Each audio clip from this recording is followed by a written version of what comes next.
Ronda's plan from the get-go was to demonstrate that she was the same person that she used to be. She had those two performances, which really resulted from her trying to stand and bang. So her game plan was to create a clinch as quickly as possible and then get the takedown safely.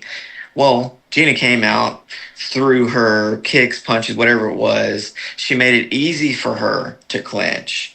Notice that she went low, head down, to avoid any possibility of getting punched. And it worked great. She got a takedown. She had an arm in guillotine. That was never going to happen in a million years. And it would be unlikely, even if the person was super skilled on the bottom, with somebody on top that is that highly skilled. So she put her hooks in, Ronda did, from the top. Put hooks in. She didn't use necessarily hip pressure. She put her hooks in. She did use a little bit of hook back and forth, so I'm sure there was some pressure, but she had grapevines, so her feet were used as sensors.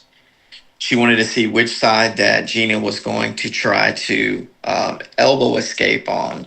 And the reason is, whichever side she's going to try to elbow escape on, she'll lift her leg so that she can put it flat on the ground, and then she'll try to turn to her hip and push.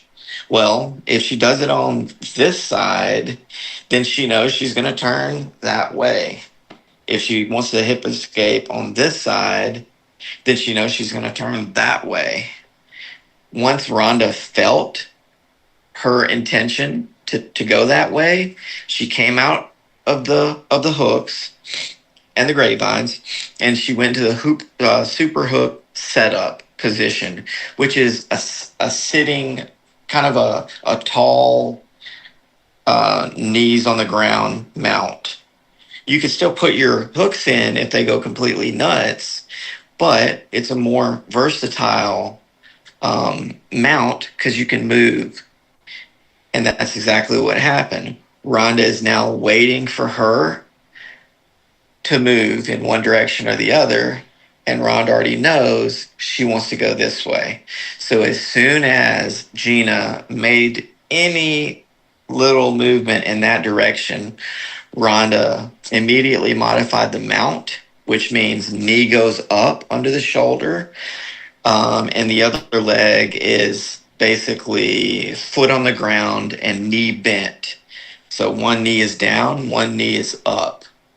Ronda got there, glued her hips to her shoulder, and then hugged her arm so that not only was she holding her arm, she was pulling her shoulder into her hips.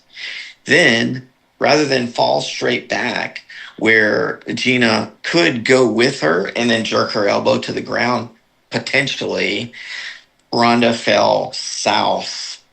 So even if Gina tried to pull her elbow to the ground, it's still stuck and it still gets arm locked. And because the angle that she fell at, her trying to do a hitchhiker escape is literally impossible. She needs her arm kind of this way, and then it becomes rather easy to run out. But if your arm is down here, try it sometime. Try to roll out of that. It's super difficult.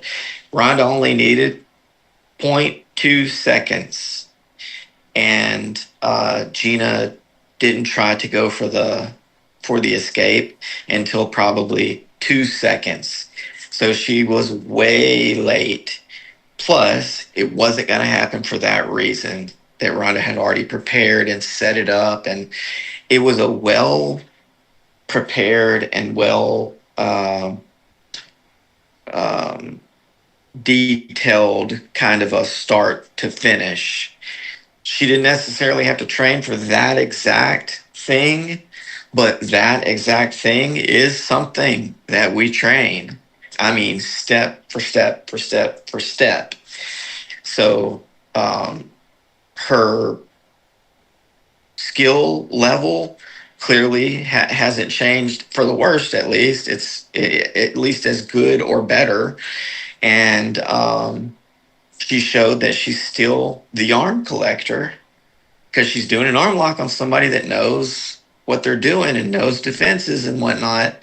And her landing in that kind of southern arm lock finish after establishing a side setup and et cetera, et cetera, et cetera, says that she, in fact, um, of course, knew what the heck she was doing, but that among many choices of what could happen, this is something that she was very, very confident in.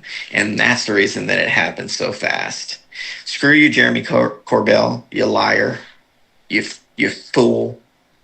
Fake black belt, Jeremy Corbell. Fake. Anyway, Ronda Rousey did a great job, and that is what it is.